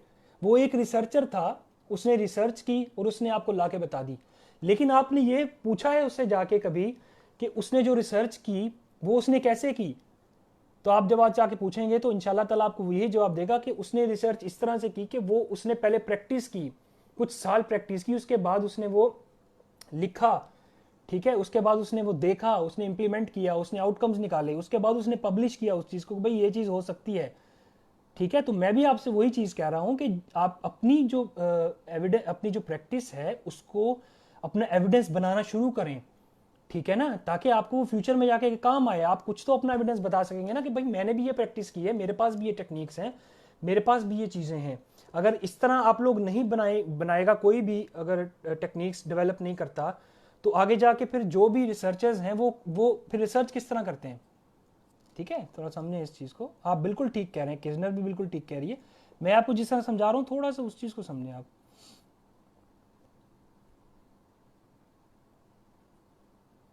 मीन सर, आप हमें कुछ सिखाते हैं, हम कल पेशेंट पर परफॉर्म करें तो वो एविडेंस क्या होगा? मीन सर, आप हमें कुछ सिखाते हैं, हम कल पेशेंट पे परफॉर्म करें तो एविडेंस क्या होगा? देखिए, मैं जो प्रैक्टिस कर रहा हूँगा, जाहिर है वो किसी एविडेंस से ही कर रहा हूँगा ना। ठीक है, जो भी आपका डायरेक्टर है, सीनियर है, कोई भी है, तो वो किसी ना किसी एविडेंस पे प्रैक्टिस कर रहा होता है ना। वो ग्रेजुएटेड है ना, वो कोई जो है वो डिप्लोमा होल्डर तो नहीं है, वो ग्रेजुएटेड है ना, उसने फाइनल ईयर में रिसर्च की है ना, तो वो पढ़ा लिखा है, प्रोफेशनल है, तो उसको ये चीज़ पता है ना कि मैंने क्या अप्लाई करना है और क्या नहीं अप्लाई करना। और उसको ये भी पता है कि मैंने क्या जाके सीखना है और क्या जाके नहीं सीखना। जो बच्चा सीखता नहीं है, अपने सीनियर्स को फॉलो नहीं करता, अपने टीचर्स को फॉलो नहीं करता, वो बच्चा जो है वो कभी भी अपग्रेडेबल नहीं होता। तो ये सब बच्चों के लिए है कि जाके अपने सीनियर से सीखें कि उन्होंने अपनी प्रैक्टिस में क्या किया है, वही इम्प्लीमेंट करने की कोशिश करें। और उसके बाद जब आप सीनियर हो जाएं तो आप दूसरों को फिर ये बताएं कि भाई हमने ये प्रैक्टिस की है, आप भी इस चीज़ को प्रैक्टिस करें, लेकिन एविडेंस के साथ। सर, आपने जो टेक्निक बताई एक्सरसाइज की, मुझे शोल्डर पेशेंट को करवाने के लिए 2 दिन में रिकवर हो गया। सर, आपने जो टेक्निक बताई थी एक्सरसाइज मुझे शोल्डर पेशेंट करवाने के लिए, वो 2 दिन में ठीक हो गया, माशाल्लाह। देखिए मेरे जलाल, यही चीज़ें जो हैं वो आप लोग फॉलो करना शुरू करेंगे तो इंशाल्लाह ताला बेहतर हो जाएंगे। और फिर ज़्यादा मैं स्टूडेंट्स को फिर दोबारा से मैं ये समझा रहा हूँ कि please please for God sake थोड़ा सा अपने आप को अप लेवल पे लाएं, अप लेवल पे लाएं थोड़ा सा अपने आप को, ताकि आप लोग जो है वो कुछ कुछ करें। समझ रहे हैं? आप लोग आप लोग क्वालिफाइड हैं, आप लोग प्रोफेशनल हैं, आप लोग कोई नॉन क्वालिफाइड नहीं है, कोई मेल प्रैक्टिस नहीं कर रहे, आप क्यों घबरा रहे हैं? आप देखें, जब आपको कॉन्फिडेंस है इस चीज़ का कि आप ठीक कर रहे हैं, और अगर नहीं भी कर रहे तो आप जाएं, सीखें अपने सीनियर से। हमने भी रातें लगाई हैं, हमने भी दिन लगाए हैं, हमने भी उनके अंडर काम किया है, सीखा है, आज तक सीखते आ रहे हैं, और उनका एहसान है हमारे ऊपर, हमारे सीनियर्स का, कि हमें सिखा रहे हैं। बहुत बड़े बड़े नाम है पाकिस्तान के अंदर जिनको हम आज भी फॉलो करते हैं और आज हमें टेक्निक सिखाते हैं, और उनका एहसान हम सारी ज़िंदगी नहीं भूल सकते। तो आप फॉलो करें उनको, सीनियर्स को फॉलो करें कि वो आपको क्या कह रहे हैं, थोड़ा सा अपने माइंड को चेंज करने की कोशिश करें। वो एक पुरानी चीज़ लेके नहीं चलें अपने साथ, क्योंकि हमारे सीनियर्स अपग्रेड होते जा रहे हैं, वो पीएचडीज कर रहे हैं, वो मास्टर्स कर रहे हैं, वो एमफिल कर रहे हैं, तो उनके साथ जुड़ें।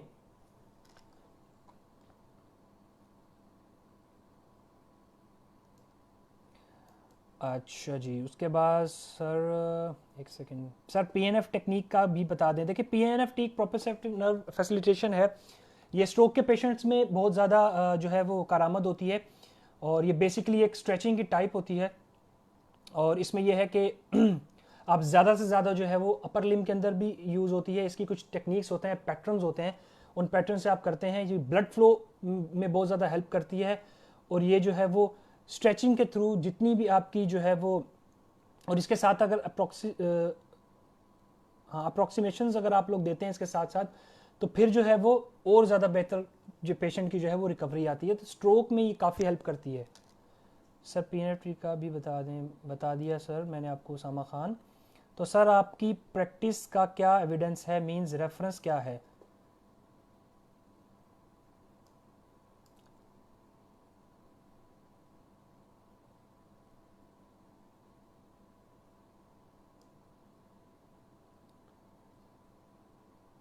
सर आपकी प्रैक्टिस का क्या एविडेंस है? आई थिंक इनको नहीं समझ में आ रहा प्रॉपर तरीके से, तो खैर ठीक है, कोई इशू नहीं है, हम कंटिन्यू करते हैं इस चीज़ को। जो जिस तरह से है वो उस तरह प्रैक्टिस करता रहे, हम किसी को कुछ नहीं कह रहे।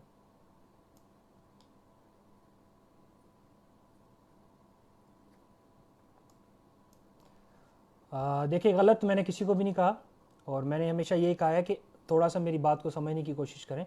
ये यहाँ पे जो है ये एक दूसरे को आप लोग वो करनी करें, कोशिश करें कि इस चीज़ से अवॉइड करें, और जो लोग कर रहे हैं इस चीज़ को वो थोड़ा सा अवॉइड करें तो ज़्यादा अच्छा होगा। अच्छा, दूसरा क्या है, थोरेसिक डिस्क के पेशेंट को फिजियोथेरेपी प्रोटोकॉल अप्लाई करने के बाद अगर ब्रिज वाकई एक्सरसाइज करवाएं तो ठीक रहेगा? देखें मीरज लाल, ये थोड़ा सा ब्रिजिंग एक्सरसाइज जो है ना वो थोड़ी सी कॉन्ट्राइंडिकेटेड होती है, और ख़ास तौर पे जब उसको जो बैक में इशू होता है, या अपर थोरेसिक में इशू होता है, या लोअर थोरेसिक में होता है। तो ये अब देखें, कंडीशन देख के बेहतर बताया जा सकता है कि उसकी अब करंट कंडीशन क्या है, तो उस वक्त इसको जो है वो एक्सरसाइज करवाई जा सकती है।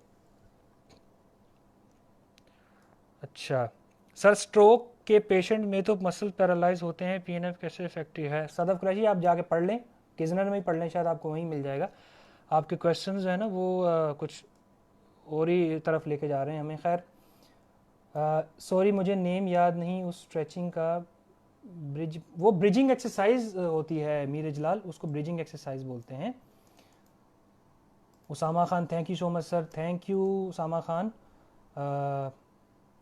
माशाल्लाह काफ़ी स्टूडेंट्स ने भी ज्वाइन किया है, और अल्हम्दुलिल्लाह बहुत से स्टूडेंट्स जो फॉलो करते हैं और वो इस चीज़ को देखते भी हैं, क्योंकि मैं हमेशा सिंपल बात करता हूँ। मैंने कभी भी कोई ऐसी कॉम्प्लिकेटेड बात नहीं की कि जिसकी वजह से जो है वो बच्चे परेशान होना शुरू हो जाएं और वो जाके बुक्स खोलना शुरू कर दें कि पता नहीं क्या था जो हमें समझ में नहीं आया।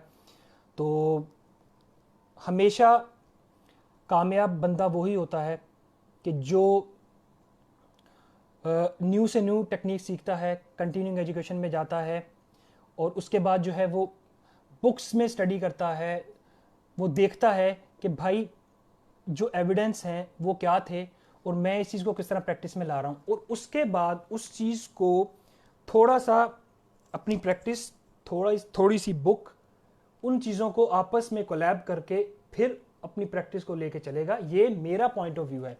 अगर किसी को भी इस चीज़ पे एतराज़ है तो वो एतराज़ कर सकता है, लेकिन एतराज़ वो करे, एतराज़ का मतलब होता है एतराज़ करना, किसी को टॉन्टिंग करना या वो चीज़ एतराज़ नहीं होती। और ख़ास तौर पे वो लोग कि जो लोग बिल्कुल जो है वो जानते नहीं हैं और इस फील्ड को या इस जो है वो प्रोफेशन को सही तरीके से, और वो लोग अगर टॉन्ट करें इस चीज़ को और कहें तो वो फिर मुनासिब नहीं लगता। और हमें भी अच्छा नहीं लगता बीइंग अ प्रोफेशनल कि हम किसी को ऐसी बात बोलें या किसी को ऐसी चीज़ दें या उसको ऐसा जवाब दें कि जिसकी वजह से वो डिसहार्ट हो। तो इस चीज़ को आप लोग भी जहन में रखें और अवॉइड करें इस चीज़ से, तो बेहतर है आप लोग के लिए।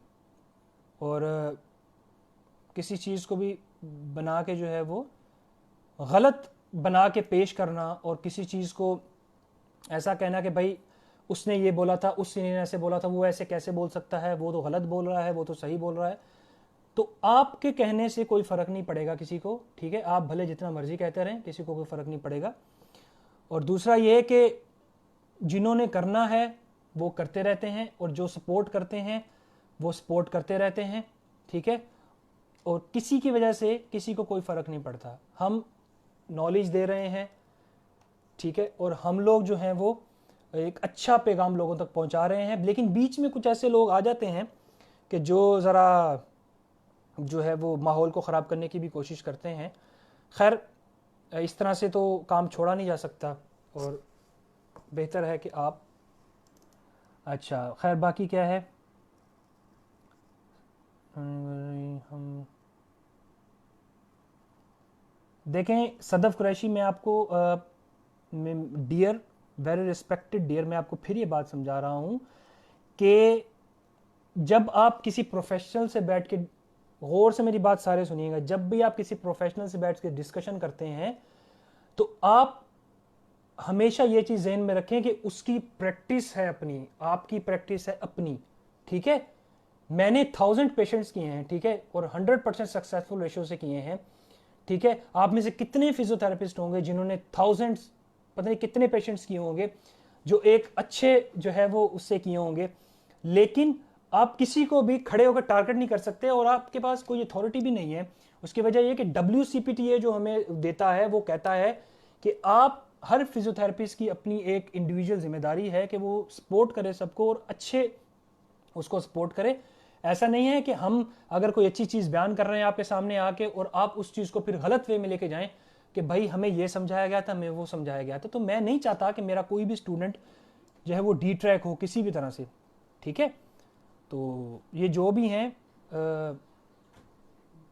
मेरे लिए बहुत काबिल एहतराम है। Thanks for the very informative, thank you so much, thank you so much जिन्होंने सपोर्ट किया और अल्हम्दुलिल्लाह सपोर्ट करते आ रहे हैं और एक अच्छा पैगाम ही लोगों तक हम लोग पहुंचाते हैं। और अस्सलाम वालेकुम। वालेकुम सलाम। जवेरिया का मैसेज आया है, नूर लगारी ने भी ज्वाइन कर लिया है। और avoid talking like this because you are diverting people. Laisha Rajput, avoid talking like this because you are diverting everyone. नहीं कोई इशू नहीं है, ये इनको करने दें कमेंट्स। अच्छा है कि ये क्वेश्चन कर रही हैं। मैं भी ज़रा देखना चाह रहा हूँ कि क्या क्या क्वेश्चंस स्टूडेंट के दिल में आते हैं और क्या क्या पूछने चाहिए उनको और क्या क्या नहीं पूछने चाहिए। वो ज़रा हमें भी थोड़ा सा पता चल जाए ना कि एक स्टूडेंट क्या क्या चाहते हैं, या जो हमारे जूनियर्स हैं, कोलीग्स हैं, वो क्या क्या चाह रहे हैं कि क्या क्या हम उनको बताना चाहें। और हम जो भी बताते हैं खैर हम अपने एक्सपीरियंस के हिसाब से बता रहे हैं, हम किसी के ऊपर इम्प्लीमेंट नहीं कर रहे। और जिसको समझ में आ रहा है वो इम्प्लीमेंट कर सकता है, जिसको नहीं समझ में आ रहा है वो नहीं कर सकता। हमारी कोई किसी के साथ जो है वो हम कंपेल नहीं कर रहे किसी को कि आप ये काम करें या आप ये काम ना करें।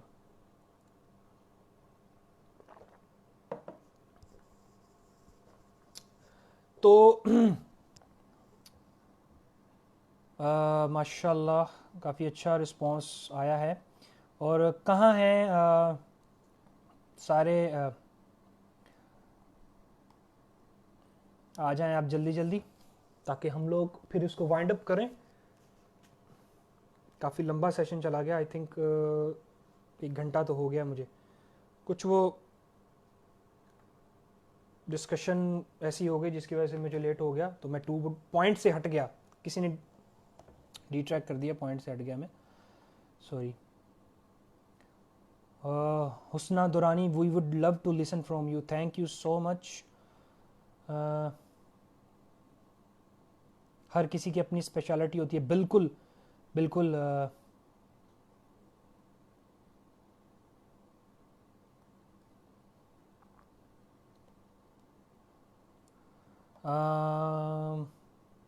देखें, मैं ये आपको दोबारा कहना चाहूँगा कि अवॉइड करें इस किस्म की गुफ्तगू को। बेहतर है कि ना करें आप लोग।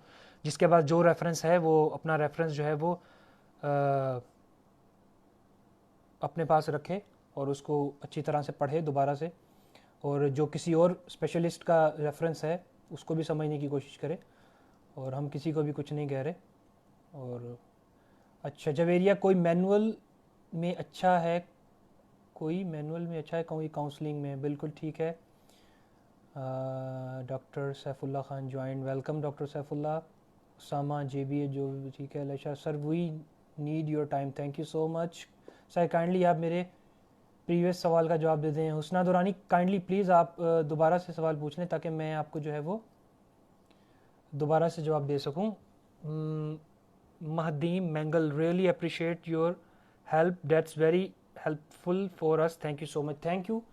Thank you so much. मुझे तो आप लोगों का थैंक्स करना चाहिए कि आप लोगों ने ज्वाइन किया, और उम्मीद करता हूँ कि आप लोगों को मैं कुछ हेल्प कर पाऊँगा।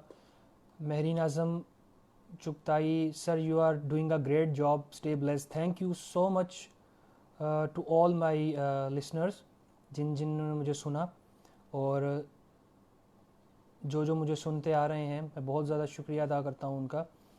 और जी, तो अब और आगे क्या आ रहा है सर? कहा सर सही कहा, हर कोई एक जैसा एक्सपीरियंस नहीं रखता। बिल्कुल ठीक है। हमने भी अपने सीनियर से यही सुना है कि कोई भी किसी को जो है वो ये नहीं कह सकता कि आप गलत कर रहे हैं, आप सही कर रहे हैं। और राइट भी नहीं है, किसी को भी राइट नहीं है, ये किसी को भी ये राइट नहीं है। हाँ, अगर वो वाकई गलत कर रहा है, मतलब वो उसके पास इस किस्म का एविडेंस नहीं है कि उसने आज तक ये काम नहीं किया और वो कह रहा है कि मैं उसको ये कर दूंगा। मिसाल के तौर पर मैं एक प्रैक्टिस कर रहा था, और मैं अपनी आपको एग्जांपल देता हूँ। तो वो मेरी पोजीशनिंग थोड़ी सी ख़राब हो गई थी। हमारे एक सीनियर थे, बहुत रिस्पेक्टेबल सीनियर हैं हमारे, जाउद्दीन में होते हैं। तो उन्होंने मुझे कहा कि बेटा आप ये गलत कर रहे हैं। तो मैंने इनको कहा कि सर ये मैंने इस तरह करते हुए देखा है। तो उन्होंने मुझे कहा कि बेटा आपने प्रैक्टिस की है? मैंने कहा सर नहीं, मैंने प्रैक्टिस नहीं की। तो उन्होंने कहा इसलिए आपने नहीं की। तो इशू यही है कि वो मैंने प्रैक्टिस नहीं की थी उस चीज़ की, तो मुझे वो चीज़ जो है वो नहीं थी। अगर मैं प्रैक्टिस कर लेता, कॉपी करने के बाद प्रैक्टिस करना बहुत ज़रूरी होता है। जब तक आप प्रैक्टिस नहीं करेंगे वो चीज़ आप पे उसमें नहीं रहेंगी। ऐसा नहीं है कि बुक्स पढ़ पढ़ के रट के बैठ जाएं आप, और उसके बाद प्रैक्टिस आपकी कोई भी ना हो, अपना एविडेंस आपके पास कोई भी ना हो, अपना प्रैक्टिकल एक्सपीरियंस कोई भी ना हो। जब आप किसी उसके पास जाएं, क्या कहते हैं उसको, मिसाल के तौर पर मैं आपको बड़ी छोटी सी एग्जांपल देता हूं। जो लोग इस तरह की बात करते हैं, मैं उनको बड़ी छोटी सी एग्जांपल देता हूं कि आप जब किसी जॉब इंटरव्यू के लिए जाते हैं, तो जो जॉब इंटरव्यूअर है वो इंटरव्यूअर आपसे क्या पूछता है? वो आपसे ये पूछेगा कि what is stroke, what is frozen shoulder, ठीक है? आई थिंक ऐसा कॉमन सवाल तो कोई भी नहीं पूछेगा। वो आपसे पूछेगा, मैं आपको थोड़ा बता देता हूँ, मैं भी गया हूँ, इंटरव्यूज मैंने दिए हैं। तो वो हमेशा आपसे ये पूछते हैं कि भाई आपने क्या किया है, व्हाट इज योर प्रैक्टिस। किसी भी जॉब के लिए आप चले जाएं, चाहे वो हमारी में हो या वो किसी इंजीनियरिंग फील्ड में हो, चाहे वो किसी आईटी की फील्ड में हो, कि भाई आपने क्या किया, क्या प्रोजेक्ट आपने बनाया, क्या रिसर्च आपने की, क्या एविडेंस आपके पास है, आपने क्या प्रैक्टिस की है, आपने कितने पेशेंट ठीक किए हैं, आपने कैसे पेशेंट ठीक किए हैं, आपके पास इस तरह का पेशेंट आगे कैसे ठीक करेंगे। तो क्या आप जो है वो खोल के उसको सामने बताएंगे कि सर मैंने ये प्रैक्टिस की है, मेरे पास ये इसका एविडेंस है? ऐसा तो नहीं है, ठीक है ना? ऐसा नहीं है। आप की जो प्रैक्टिस है वो ही आपको हेल्प करेगी। जब आप एक जॉब इंटरव्यू के लिए जाएंगे, जब आप किसी को टीच कर रहे होंगे, वो ही हेल्प करेगी आपको। और उस रिसर्चर की जिसकी आपने रिसर्च पढ़ी है और उसको फिर इंप्लीमेंट किया है अपनी प्रैक्टिस के अंदर सही तरीके से, ठीक है? तो वही चीज आपको जो है वो एविडेंस, वही आपका एविडेंस है। बाकी बुक्स वाला एविडेंस है, मैं उस चीज से बिल्कुल डिनाई नहीं कर रहा आप लोगों को कि आप मुझे ये कहें कि भाई वो आप गलत कह रहे हैं या जो भी कह रहे हैं। बिल्कुल ठीक है, किजनर में जो लिखा हुआ है, जिसमें भी लिखा हुआ है, everything is good, everything is right. But हम किसी को कुछ नहीं कह रहे, हम सिर्फ अपना मौक़िफ़ बयान कर रहे हैं। जो मुझे सुनते हैं, जो मेरे स्टूडेंट्स हैं, वो अच्छी तरह इस चीज़ को समझते हैं कि मैं यहाँ पे बैठ के अपने आप को एलेबोरेट नहीं करूँगा कि मैं क्या करता हूँ क्या नहीं करता, जो करता हूँ वो जानते हैं।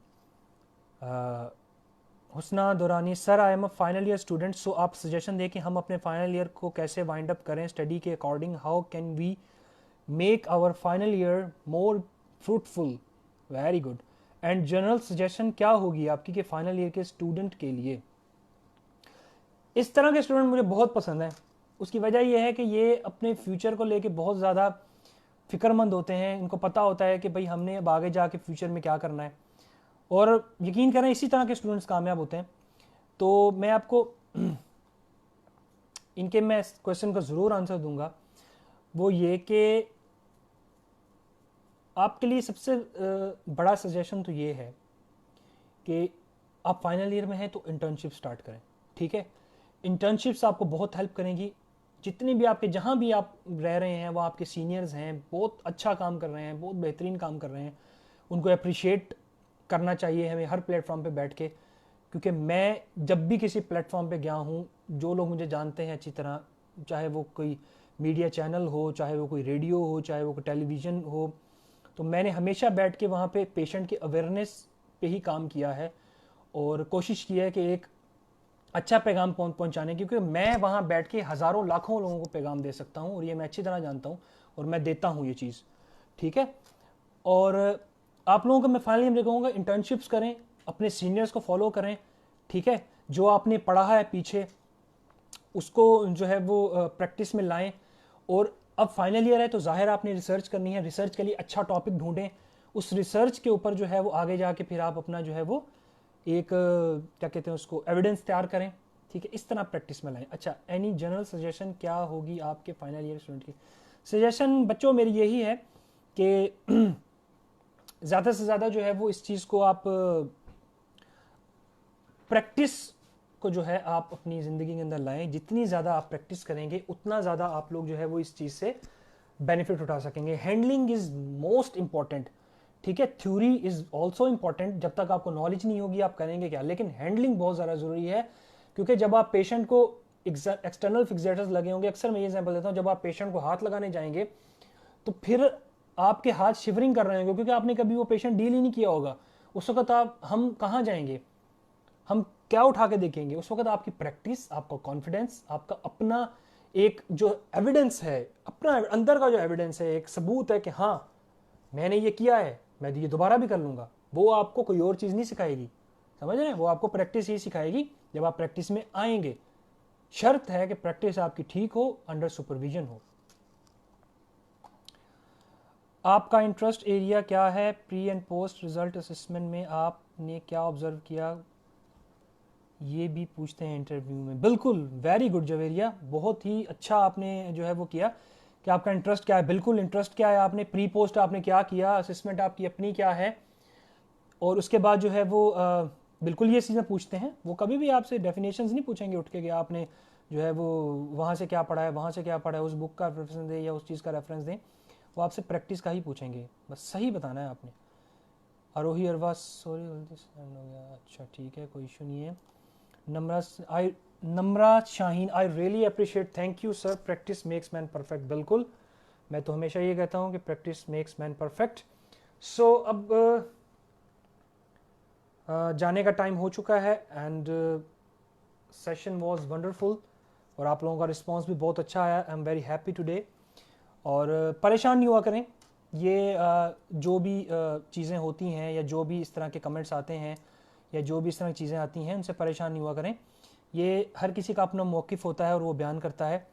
तो बेहतर ये है कि हम लोग जो है वो अपने आप को प्रैक्टिस में लाएं और कुछ चीज़ें साइड पे रख के अपना एक मोटिव बनाएं और उस पर चलें। बेहतर करने की कोशिश करें अपने आप को, अपना थोड़ा सा पैटर्न चेंज करें। ठीक है सर, रिसर्च के लिए किस के टॉपिक सक्सेसफुल होते हैं? देखें, रिसर्च के लिए जो है वो टॉपिक, पहले तो बात यह है कि वो टॉपिक आप उठाएं जो टॉपिक्स आपको जो है वो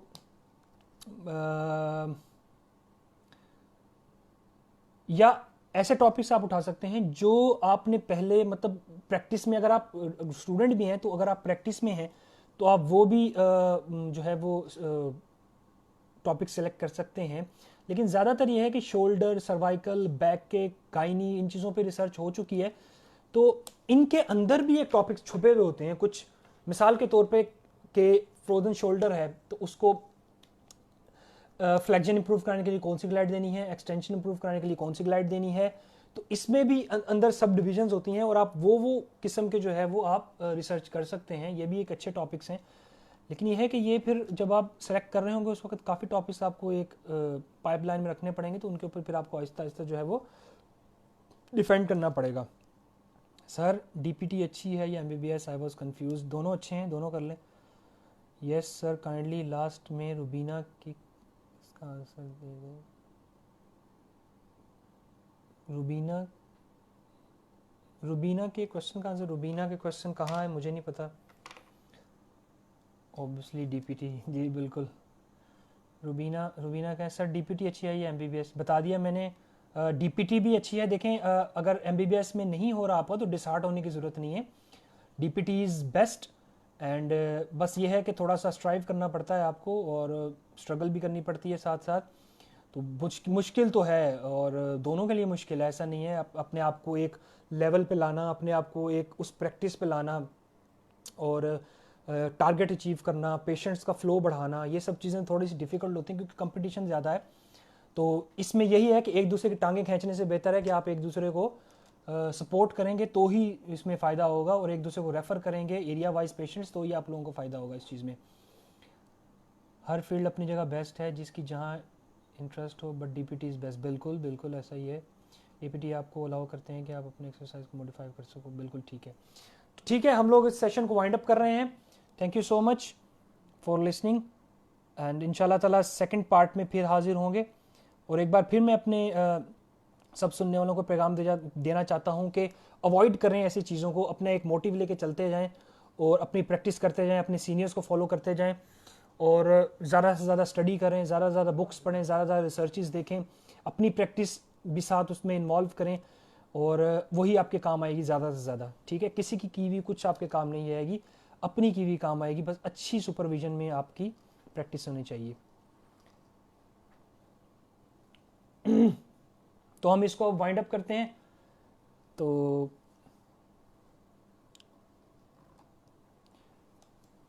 इंशाल्लाह ताला फिर पार्ट 2 के साथ हम लोग हाजिर होंगे।